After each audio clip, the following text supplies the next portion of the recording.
நீங்க 100%த்துல 99% அது நடக்கும், ஒரே ஒரு சதவீதம் மட்டும் நடக்காது அப்படின்னு போது ஆண்டவரை நம்பிக்கிறது நம்பிக்கை இல்ல.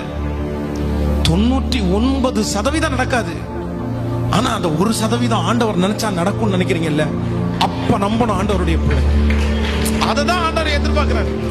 ஆண்டவர் வேற ஒண்ணுமே எதிர்பார்க்கிற உன் நம்பிக்கை என்னப்பா? நீ விசுவாசிக்கிறியா? நான் உனக்கு அற்புதம் செய்வேன், நீ நம்புறியா? நீ யாரா இருக்கலாம், எவ்வளவு பெரிய பிரச்சனை வேணா இருக்கலாம், நான் செய்வேன் நம்புனேன் அப்படின்னா ஆண்டவர் செய்வேன் தான் கர்த்தர் சொல்றேன். ஏன் உங்களுக்கு ஜெபம் இல்ல? ஏன் உங்களுக்கு வேத வசனம் இல்ல? ஏன் உங்களுக்கு வார்த்தையை நம்ப முடியல?